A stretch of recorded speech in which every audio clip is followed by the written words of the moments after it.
Good morning. Welcome to all of you to the Getty Center and day 2 of our demanding symposium of 3 days, Encounters, Utopias, Experimentation, from Pre-Columbian to Contemporary Art. Today we will hear presentations on 2 of the PST LA exhibitions currently at the Getty, the Metropolis in Latin America at the Research Institute and Photography in Argentina here at the Getty Museum. Only a few exhibitions within the PST LA program are dedicated to architecture. At the GRI, the Metropolis in Latin America exhibition represents what the approach could be when 2 scholars and curators go deep into the GRI special collections with a research project in mind.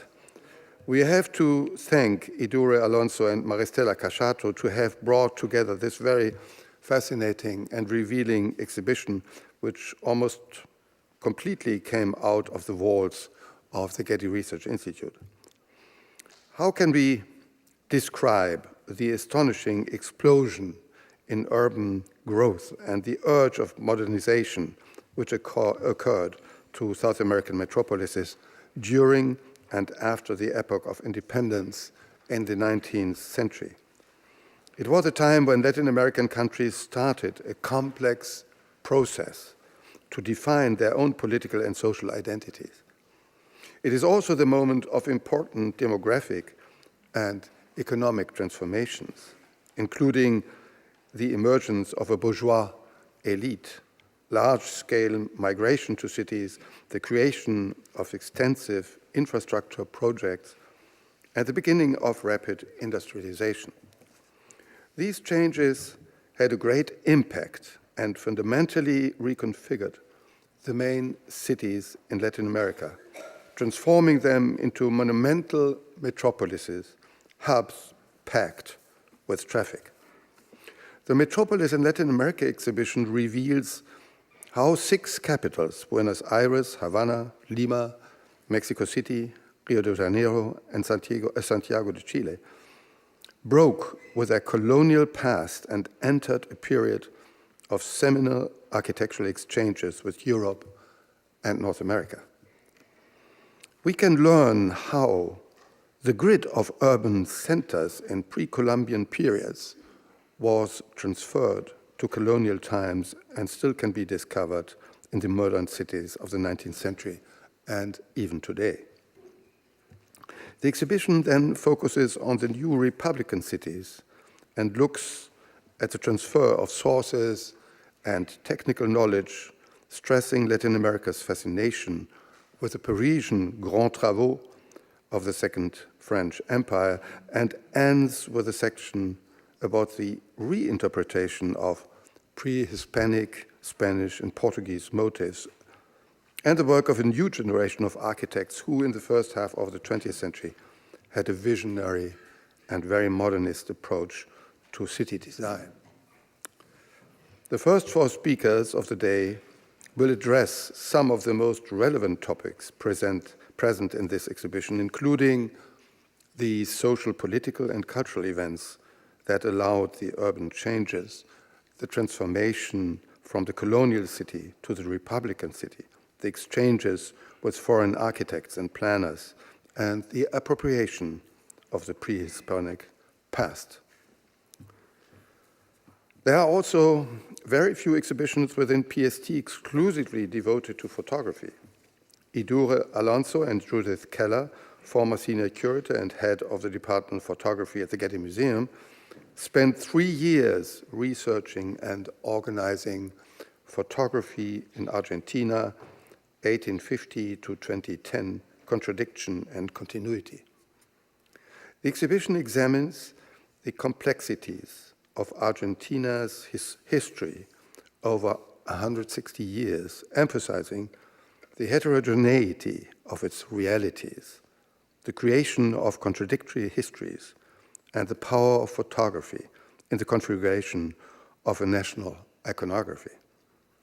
The exhibition emphasizes some crucial historical moments and aesthetic movements in Argentina in which photography has had a critical role producing and at other times dismantling national constructions, utopian visions, and avant-garde artistic trends. The last four speakers of this day, this afternoon, will talk about the 19th century photographic production in Argentina, the relationship of Argentine modern photography with the rest of Latin America, and the photographic experimentation of the 60s and 1970s. The last speaker, Marcos Lopez, one of the artists in the exhibition, will address his work by putting it in context with some of the main themes in the exhibition. Let us all thank the speakers of today in the two sessions for participating and having come from far away. And I have to announce that the lecture of Cecilia Vicuña this evening at 7 will not take place in the Harold Williams Auditorium, but will take place here. But between the last discussion of the afternoon and the beginning of this lecture, there will be a reception for all of you with wine and a little more, so that you can survive before participating in this evening with Cecilia Vicuña. And now please join me in welcoming the curators of the Metropolis show, Maristella Casciato and Idurre Alonso.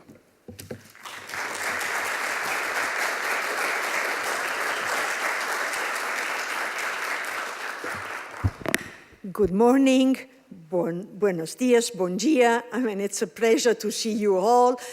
We have been working together for quite a long time, and also yesterday, so you know that the exhibition Metropolis in Latin America, 1830-1930, so well introduced by our director at the GRI, Thomas Gaehtgens, is co-curated by Idurre Alonso. Where is Idurre? Yes. And myself, I'm Maristella Casciato, the Senior Curator Architecture at the Getty Research Institute. We have a full morning to go with 4 speakers. We will be very diligent in respecting the time because we want to really have an open conversation. So without any further ado, here is our first speaker. And he's sitting here is Professor Arturo Almandoz, who teaches at the Simón Bolívar University in Caracas, and is professor adjunct in Santiago Catholic University of Chile. His current research interests include the relationship between literature and urban culture history, so he's an urban historian, and Latin America's modernization and urban historiography. He has been publishing widely, both in English and in Spanish, and he has been so generous to also visit us during the research work. So for us, it's really a companion into this endeavor. But I want to mention is, among many other books, the book that he edited entitled Planning Latin America's Capital Cities, 1850-1950, and you understand through this title how echoes of his work is also represented in the exhibition in the GRI galleries. So, Arturo, you're very welcome.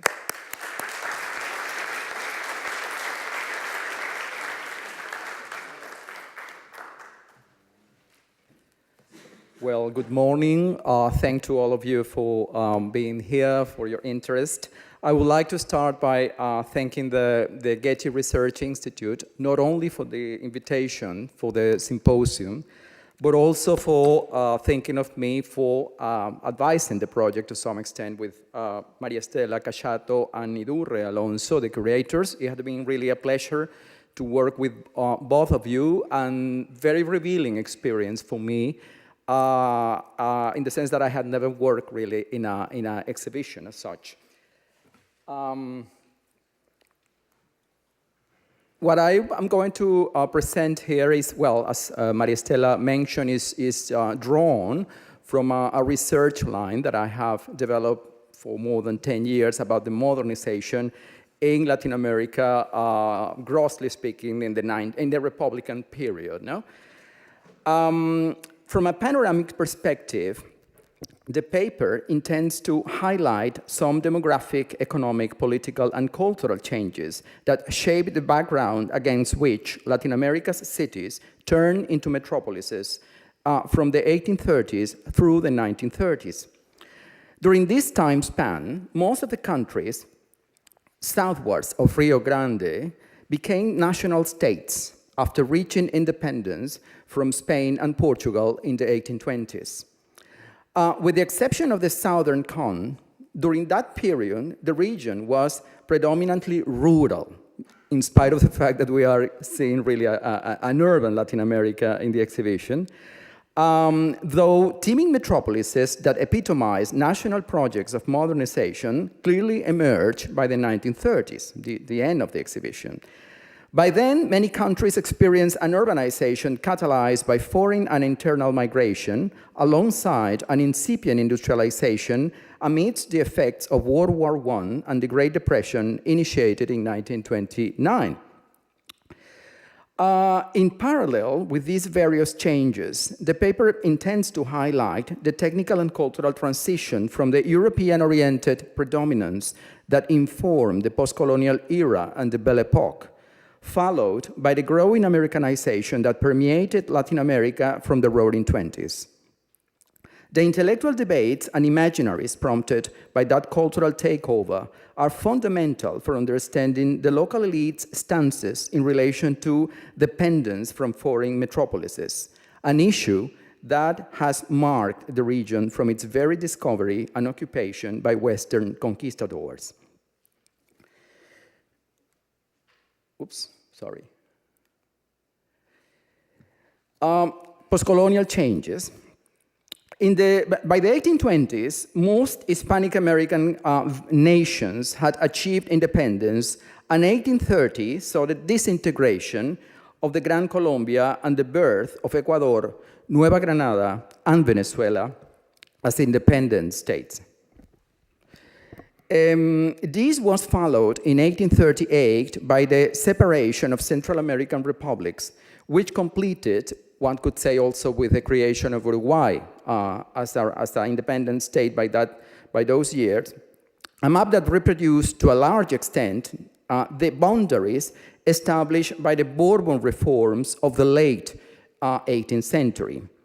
Although it did not suffer Hispanic America's Balkanization, Brazil, independent as monarchy since 1822, was influenced by the internal weaknesses inherent to the vast territory and Portugal's unarticulated yet controlled colonization. Even though economic sovereignty was less clear, it certainly occurred a diversification of export economies from those of the late colonial times. Boosted by European capital investments and immigration from the 1860s onwards, commercial prosperity in some republics brought about regional differences in development across the continent. On the one hand, the non-tropical Atlantic shore and Chile became the leaders of the so-called era of economic expansion that lasted until World War I. On the other hand, the remaining Andean countries were of little interest to international capitalistic blocs, especially, of course, for Britain, as a dominant might of the period.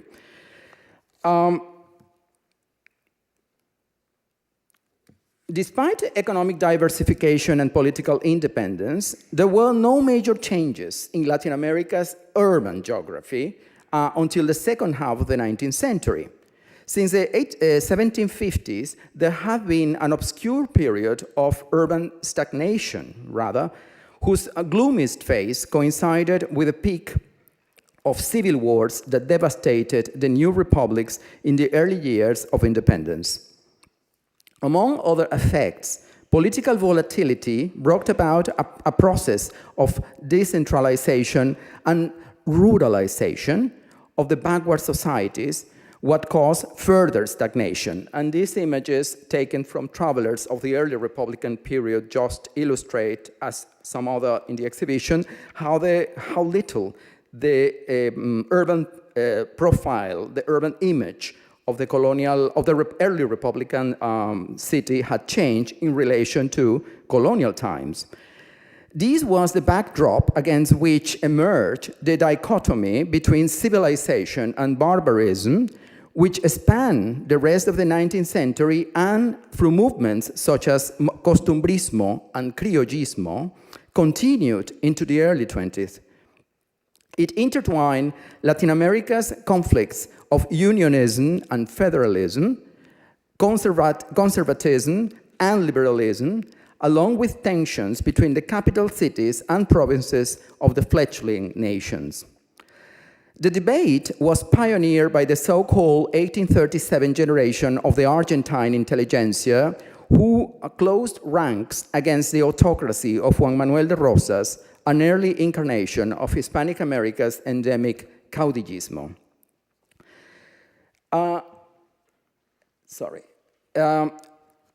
Demographic recuperation. There starts to be a demographic recuperation. From the 1860s onwards, demographic urban changes started to be noticeable both in the structure of the new centers and the traditional capitals. With a total population of 30 million by 1850, the density of Latin America barely reached 1.5 inhabitants per square kilometers, while the capital's population was only 3.5% of the rural one. However, the national capital's stagnation, which had plunged, as we said, their growth rates below national growth during the previous obscure decades, was overcome by the middle of the century. They pulled ahead of the national growth rate in an order that I'm not going to read here, but starting with Havana, Mexico City, Santiago de Chile, Bogotá, Caracas, and eventually Havana as well. The relative importance of the capitals must be set in perspective with the demographic and economic disparities among countries and the general tendency of the continent.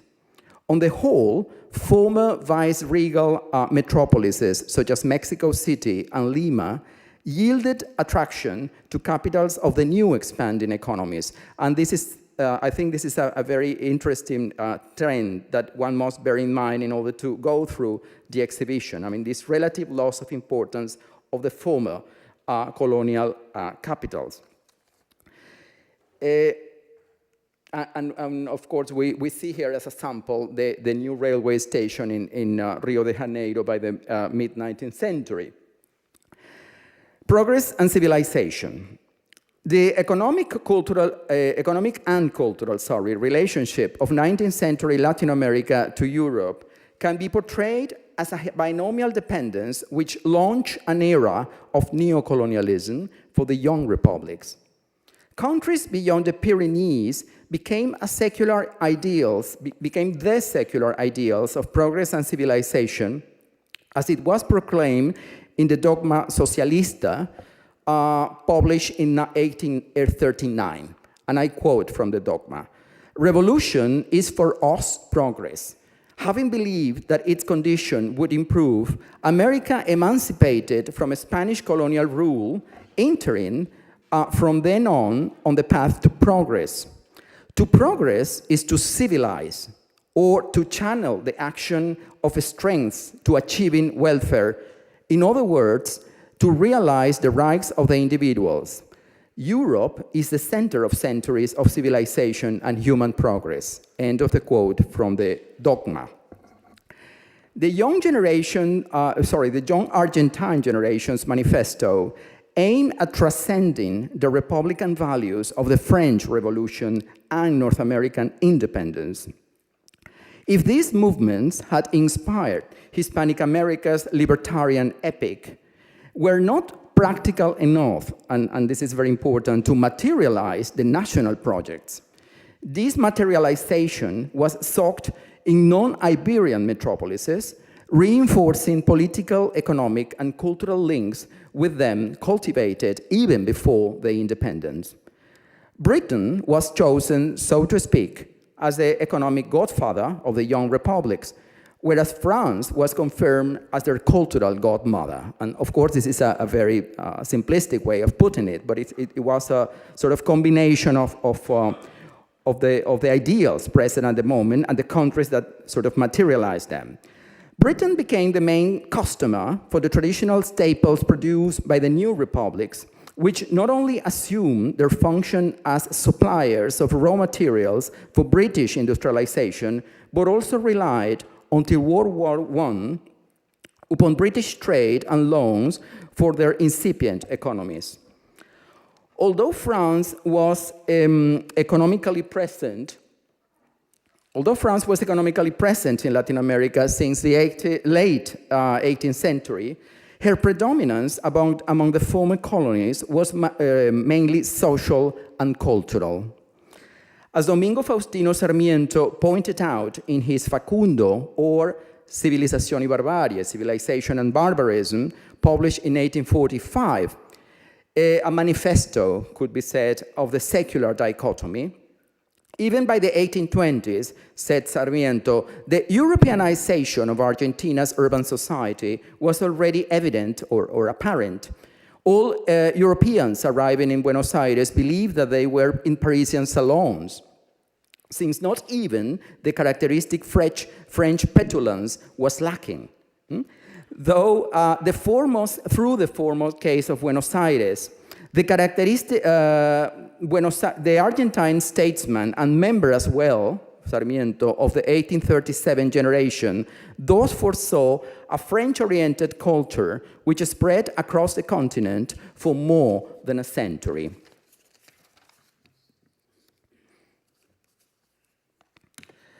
Now we move into the bourgeois city and the modernizing republics. No? The Parisian example of the Baron de Haussmann, prefect of the Seine, as we know, during the Second Empire, was invoked by local elites to speed up the physical and cultural transformation of the Gran Aldea, or the big hamlet, or the large village, to use the expression coined by Lucio Lopez's novel, staged precisely in post-colonial Buenos Aires, that transformation into a bourgeois city. Lopez's novel sort of captures that precise moment of changing the skin of the city. No? Breaking colonial dameros, checkerboards, you know, or grids, coming from a Spanish foundation, Haussmann's main contributions to, breaking those dameros, no? Haussmann's main contributions to Latin America's biggest capitals have been traced to the Baroque lines of the new neighborhoods, as well as to the huge public parks and tree-lined avenues. Although the French genealogy of some of these designs has been contested in recent times, alleged examples of Haussmannian works include the Paseo de la Reforma in Mexico City, the Parque de Palermo and the Avenida de Mayo in Buenos Aires, the Paseo del Prado and the Avenida Graciada in Montevideo, the Parque Forestal and the Santa Lucia Hill in Santiago, the Avenida Central in Rio, and the Guzman Blanco Boulevard and Paseo El Calvario in Caracas. Urban renewals were part of a more ambitious package of reforms intended to modernize the social structures whereby countries such as Argentina, Chile, Brazil, and Mexico, favored by international trade circuits, restructure the regional networks of urban settlements by the introduction especially of railways and telegraphs. And I include here some figures of the networks of railways. For instance, Argentina was at the first place, and in the second place, relatively, was Chile.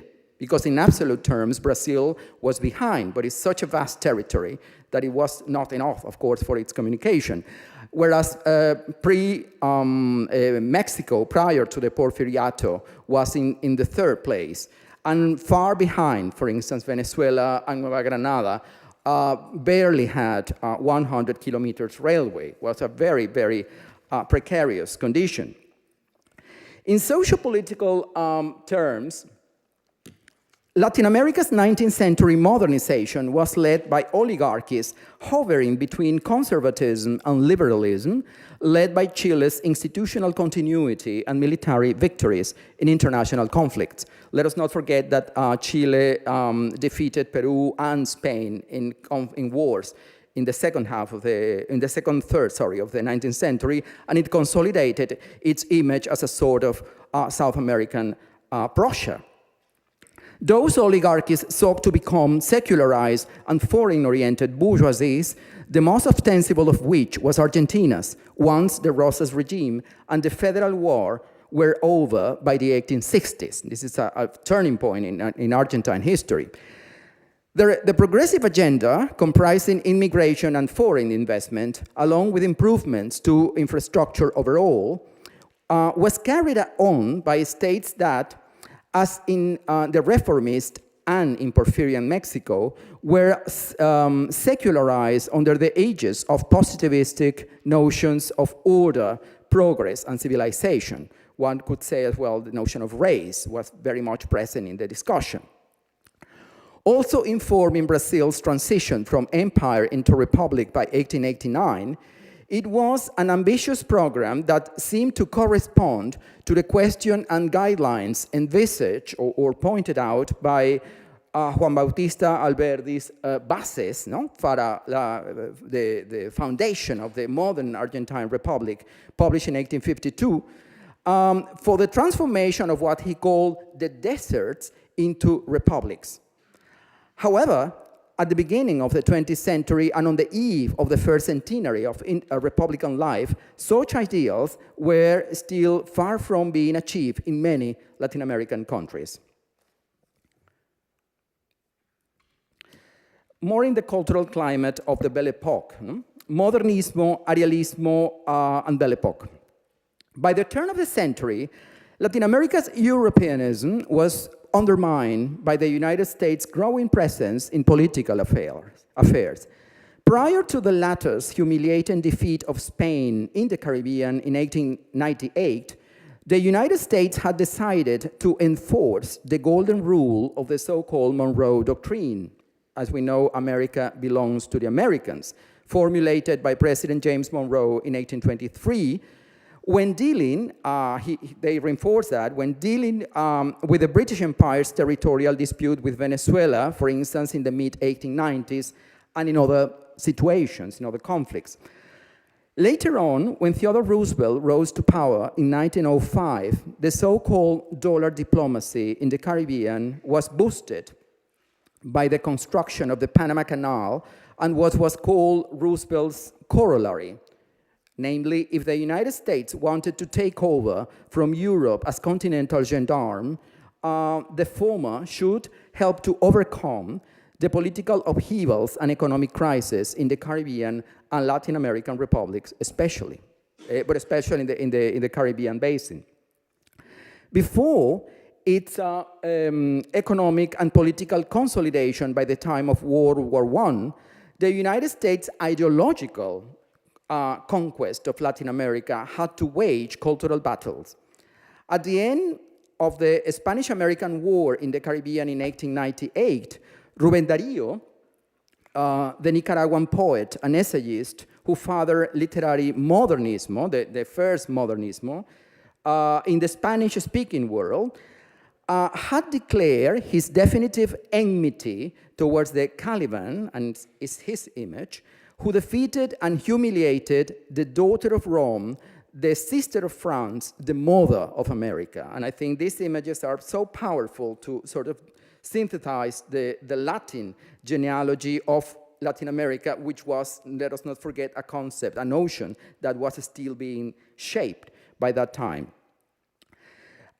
Meanwhile, miscellaneous 19th and early 20th century magazines illustrated the cultural climate of Latin America's Belle Époque, in which modernism blossomed.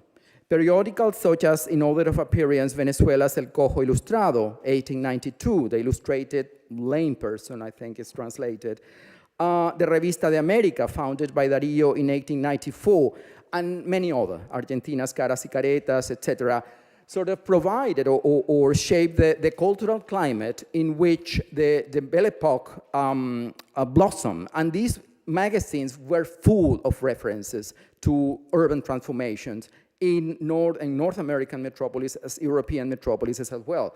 And it's very illustrative of the imaginary of the period.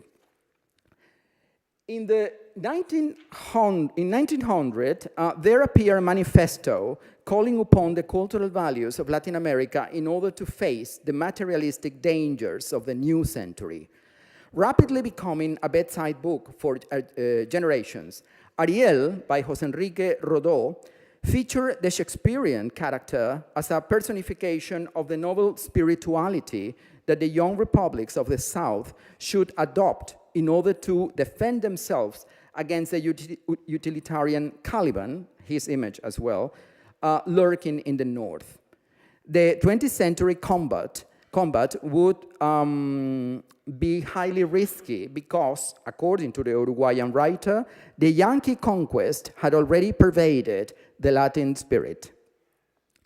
French civilization was, according to Manuel Ugarte, the author of El Porvenir de América Latina, whose cover is so illustrative of all these tensions. French civilization was, according to Ugarte, one of the main ingredients of Latin nobility in order to defeat the enemy race. Despite the imperialist presence in other areas of the world, France was not perceived, curiously, as a threat to the Latin republics, in the same way that Germany, other European countries, and even Japan were. Thank you. Okay, let us move now, for the reason of time, into the process of the mass metropolism. Mass metropolises, Americanization, and early plans.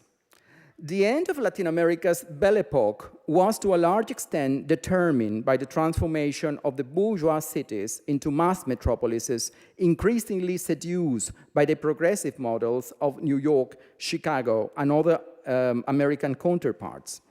In terms of urban culture, this shift tends to be associated with the Roaring Twenties and the Americanization that followed World War I, whereas in the domain of the emerging urbanism, the process of transition can be said to last until the end of World War II. It was a much longer process, I think.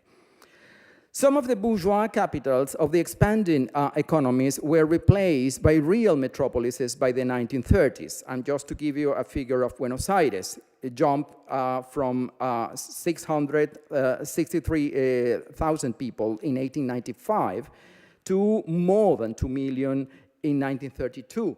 And this image of the Avenida de Mayo in the late 1920s is illustrative of that transformation. It was the emblem of that. There are other figures that, of course, are included as well in the exhibition about the expansion of the capitals at the beginning of the 20th century. The expansion of those capitals was partly due to an incipient industrialization by import substitution, which accelerated urbanization in Argentina, Uruguay, Chile, and Cuba, which figured among the world's most urbanized countries at the outbreak of the Great Depression. And I think this is another reason to privilege, as the exhibition does, those countries and their cities. They were actually the most urbanized countries. As the Argentine historian José Luis Romero pointed out, in social terms, Latin America's new masses, or masa, were a mixture of traditional groups long established in the cities and incoming migrants from diverse backgrounds. I mean, it was not only a rural-urban migration, it was a sort of blend, an amalgam, as he says. At the same time, from a cultural perspective, the emergence of the mass society in the new metropolises coincided with a boom in the import of cars and other progressive products from the United States. The Americans also became the new reference for sanitation, since World War I had forced Latin Americans to seek from US-sponsored organizations and programs the advice on medicine, hygiene, one could say engineering as well, that they had previously received from Europe. And of course, the penetration of American companies for the exploitation of natural resources in different fields and countries was along all this process of traslatio imperio, of taking over in technical terms. With different levels of political freedom, the ideals that were now associated with the Americans were certainly pursued throughout the continent in the years before World War II, when the continental predominance of the United States was cemented. Northern liberalism was loosely adopted in different political models in order to seek goals of modernization and industrialization, as in the governments, for instance, of Getúlio Vargas in Brazil, Fulgencio Batista in Cuba, and Isaías Medina Angarita in Venezuela. And we are close to the end. However, in spite of the United States' political, economic, and technological supremacy in most of the administrations of the Latin republics by World War II, the old world, and this is a notion very illustrative as well of that period, retained a considerable prestige in the domain of urbanism, as it was epitomized in the first generation of urban plans that included the participation of luminaries representative of the main European traditions. Namely, I'm just summarizing this, the Beaux-Arts that resounded in Jean-Claude Nicolas Forestier's plans for Buenos Aires and Havana. The plan for Buenos Aires is included in the exhibition. Donat Alfreda Gache's plan for Rio, and Maurice Rotival's plan for Caracas. This is the image of the main avenue of the proposal, which was probably one of the latest plans of that generation. It was published in 1939, but still with that flavor of the academic tradition. Also, these references include the modernism, of course, in Le Corbusier's proposals for Buenos Aires and Rio, and the Städtebau and Baupolitik that informed Karl Brunner's plan for Santiago de Chile and for Bogota. And some of these trends, of course, Le Corbusier is also present in the exhibition, the first trip. All of those manifestos, because they were planned that remain as such, as manifestos of the emerging discipline, were, I believe, among the last expressions of Europe's cultural dominance, and that dated back to the early Republican era, which is the moment that we chose in order to unfold this backdrop that I try to present. Thank you.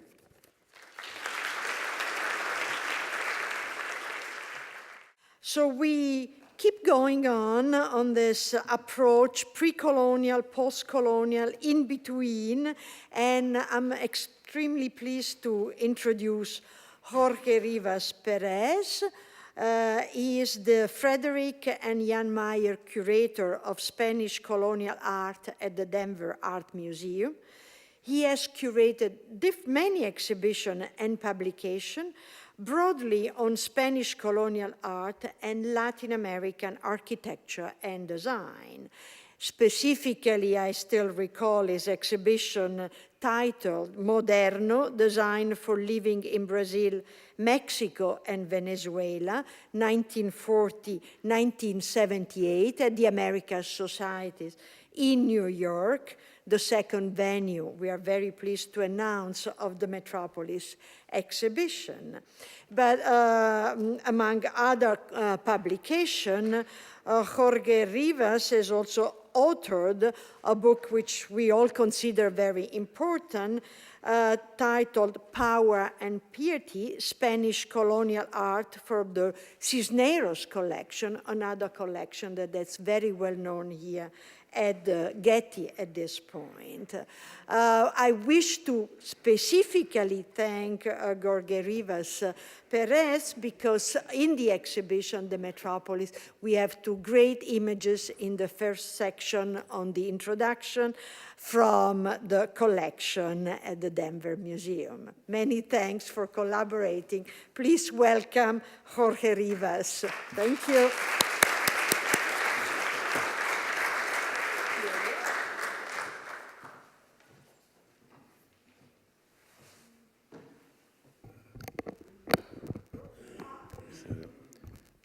I want to express my gratitude to Maristella, Casciato, and Idurre Alonso for this opportunity to talk in this fantastic place. And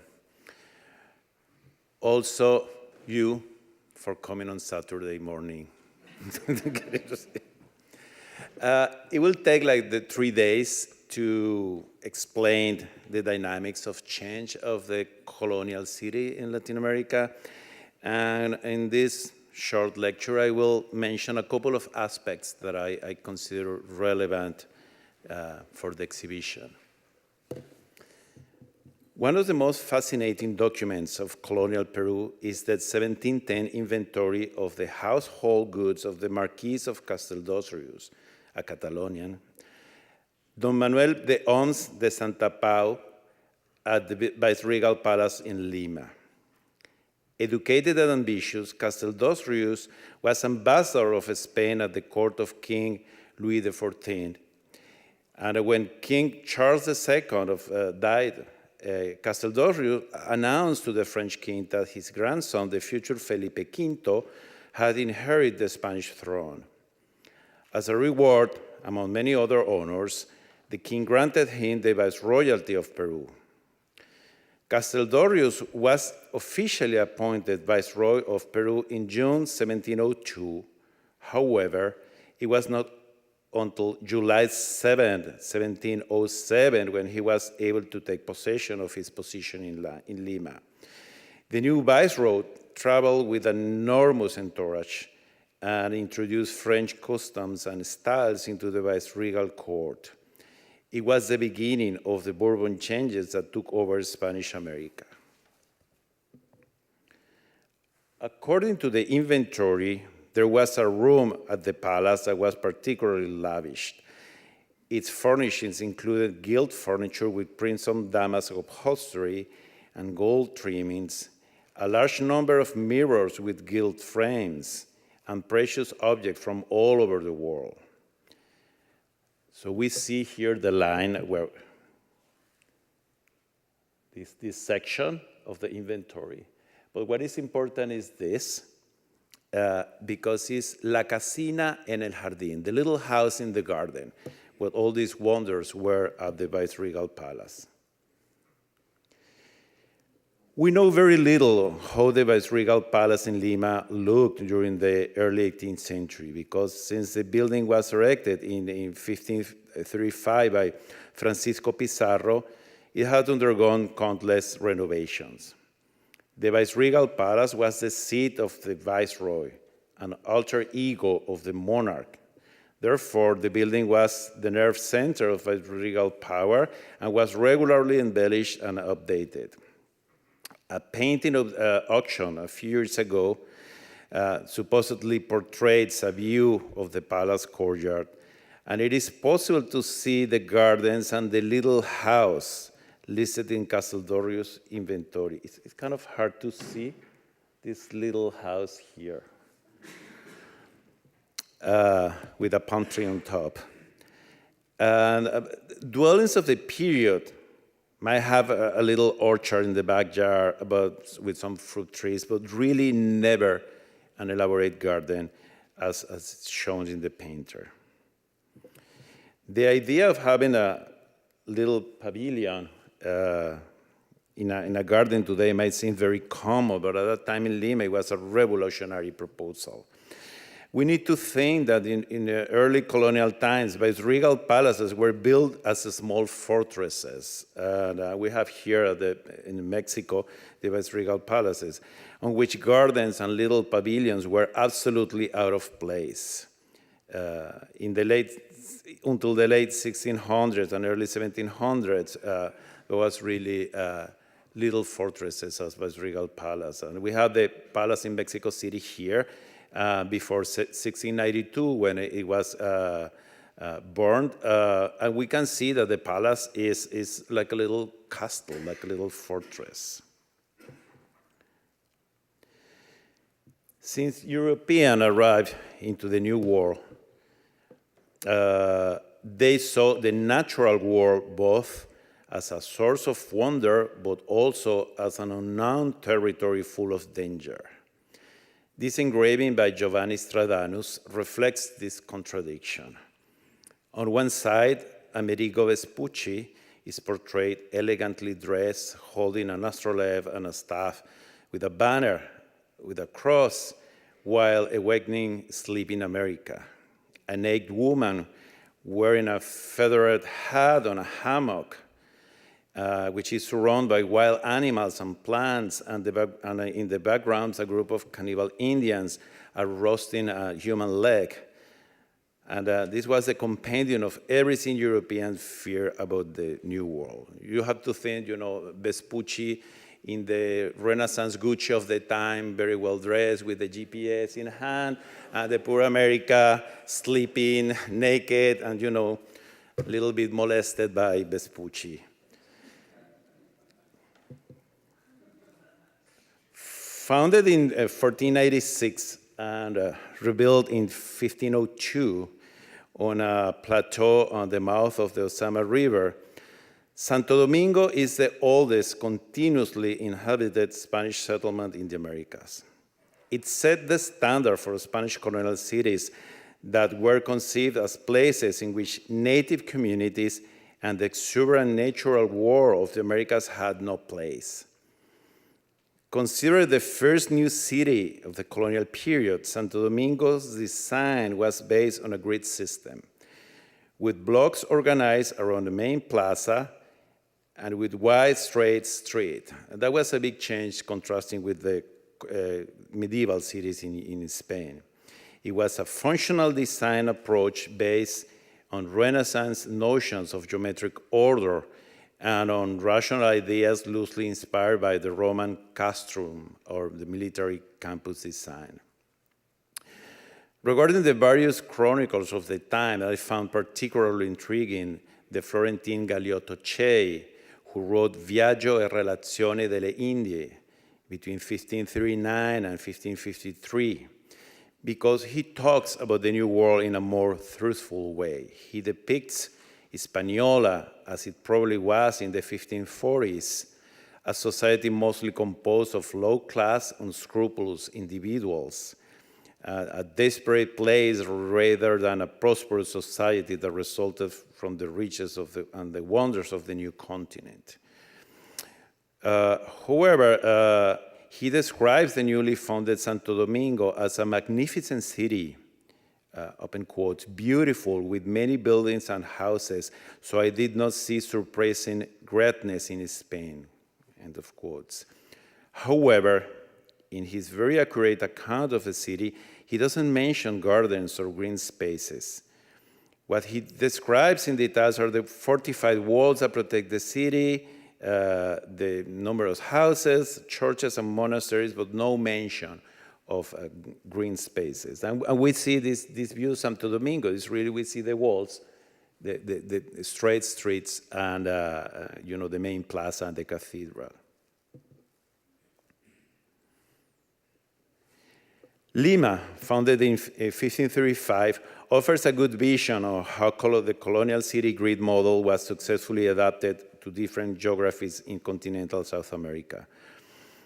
Spanish colonial city grids were structures imposed from the above in which vestiges of the past, nature, and sometimes even the original topography was disregarded.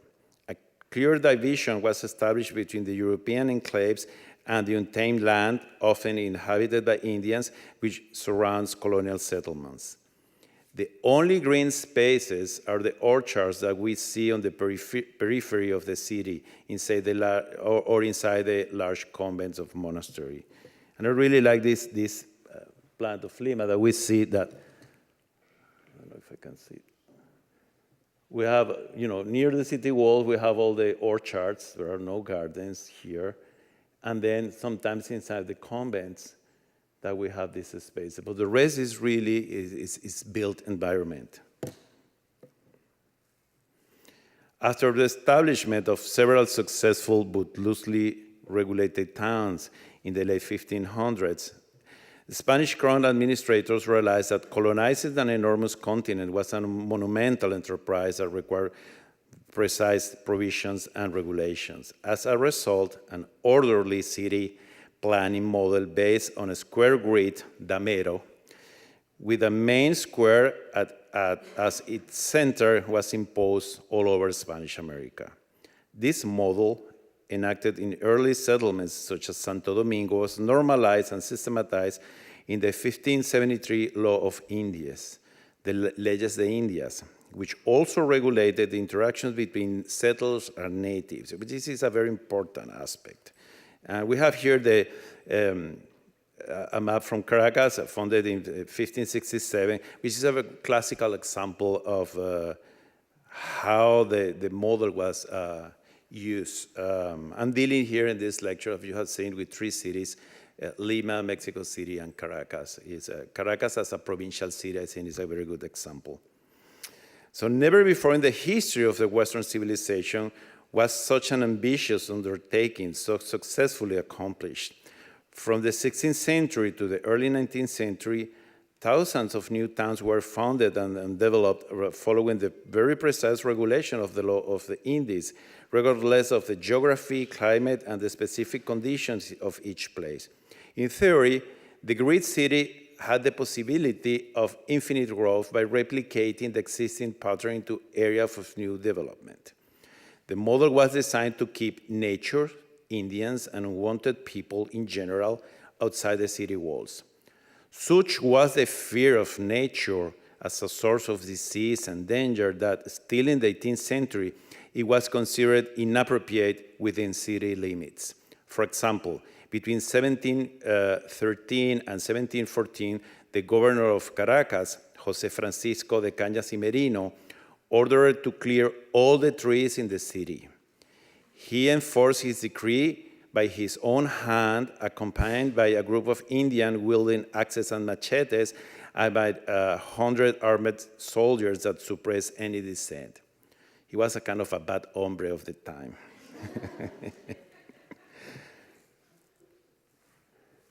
The Plaza Major was the true center of the colonial city. Life was governed from the buildings that formed the setting of the main square. The Viceroy, or the Governor's Palace, the City Hall, the Bishop's Palace, and the Cathedral. The square itself was a marketplace and a center of civic life. In Mexico City, the main square was the most important city market. It was later named El Parian, recalling the Manila market, which was a place of origin for many of the fine merchandise sold there. In addition to imported luxury goods sold at the Alcaiceria, so the Alcaiceria is kind of this kind of shopping mall here. Food and perishable goods were available for purchase in the stalls of the market. You can imagine that was the best shopping mall in the Western world. You have all the goodies from China, flat screen TVs, smartphones, and everything. And on the other side, the best Mexican food. So, the market functioned there until 1790, when the Viceroy Juan Vicente de Güemes Padilla, second Count of Revillagigedo, tore it down and renovated the square. That was a very important moment for my colleagues here, because they found fantastic archaeological things, including the famous Aztec calendar at that time. The viceroy faced major opposition from both citizens and the city hall, the alcaldía, because this really deeply disturbed the complex commercial network organized around the market. It was the beginning of a profound urban change at the core of the capital of the New Spain. Main square markets were not exclusive of viceregal capitals. Even in smaller cities such as Caracas, the main market also functioned at the Plaza Majore. These markets were so central to the life of the city that in many places they were functioning still in the Plaza Majore into the mid-1800s.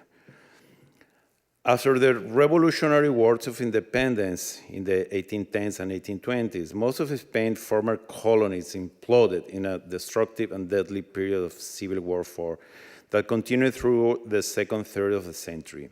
Instability rooted in the independence movement resulted in power struggles and disputes over different models of state building, which prevailed for decades and significantly disturbed the development of the city.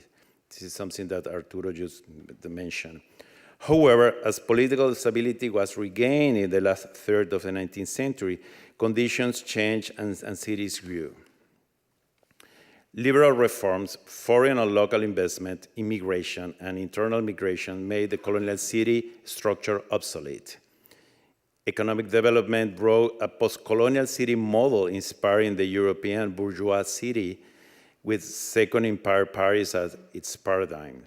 However, it is important to mention that, as I indicated in previous slides, change began in the 18th century. The sanitization of the main squares started many decades before the French model was officially adopted as the paradigm of the Republican city. Since the 1830s, we consistently see cleansing and tree planting in main squares across Latin America. This view of the Zócalo of Mexico City during the US occupation of 1847 was not a very happy moment for Mexico, by Pedro Antonio Walde shows the beginning of tree planting along the cathedral fence.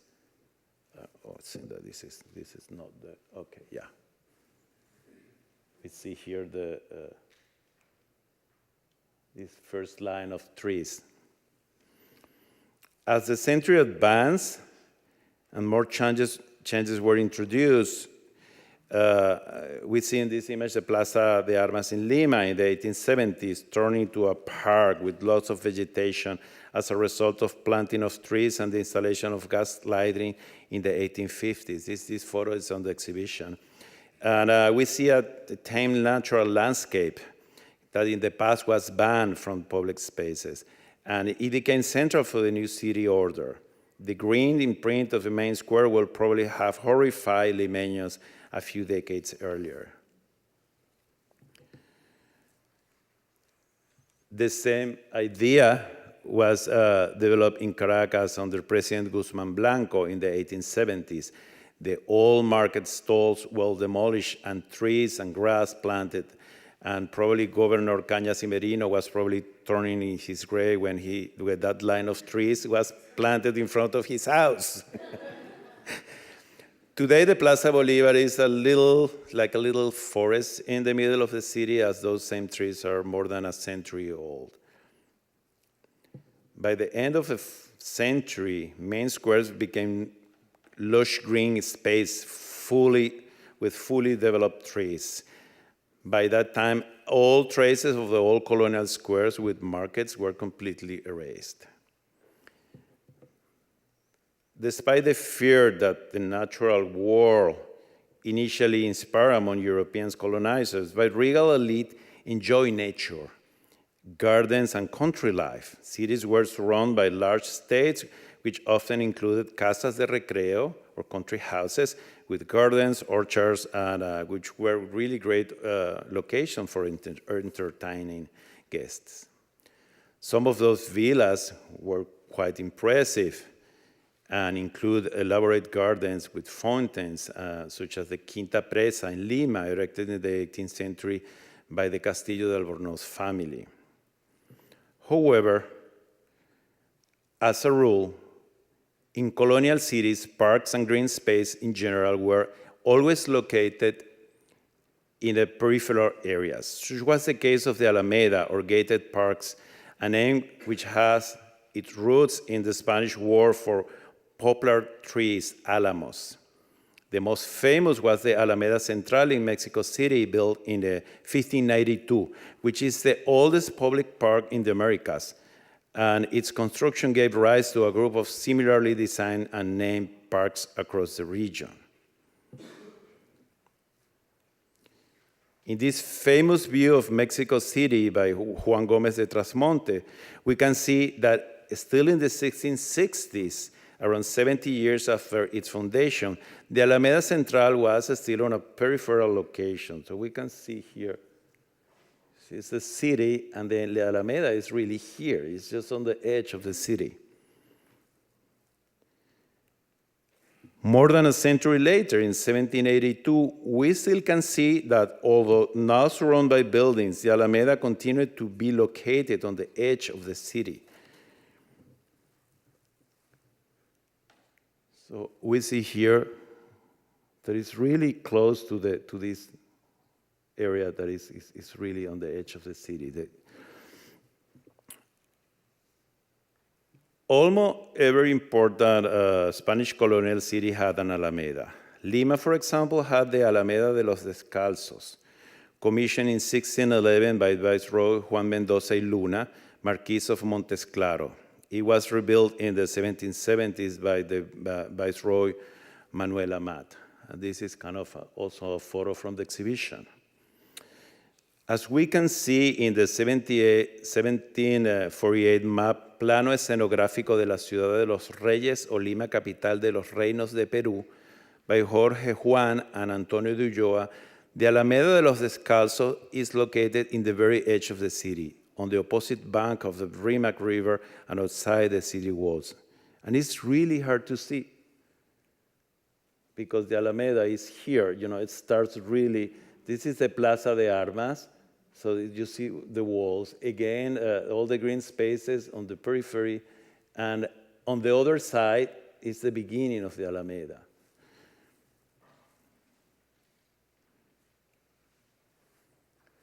Caracas had the Alameda de la Trinidad, built around 1785, and also had the tree-lined avenue that led to the Casa del Real Amparo. Built in the 1770s as a hospital, once the building was finished, it was judged too magnificent to host poor sick people. And in 1785, the site was reconditioned as a country retreat for the governor. The house, which was lavishly furnished after the renovation, included an orchard, gardens with fountains designed by Franz Bredemeyer and Franz Boas, that were the gardeners of the Imperial Palace of Schönbrunn in Vienna, who were visiting at that time Caracas to collect plants. And it had a large pond, which the governor had a boat to entertain the guests. So the governor had really a nice life. So this is the city. This is the Alameda de la Trinidad, which you can see this little line here.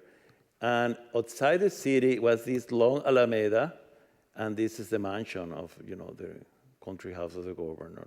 And this is the pond that was here.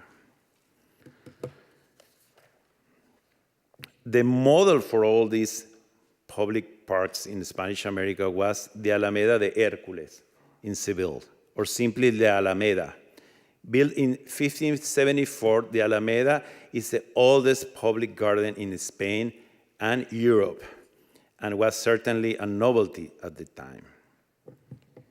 In the 1500s, Seville was the place to be in Spain. By the late 1400s, the city was a vibrant trade and manufacturing center famous for its luxury goods, and it became the door to the New World and a major cosmopolitan trade center.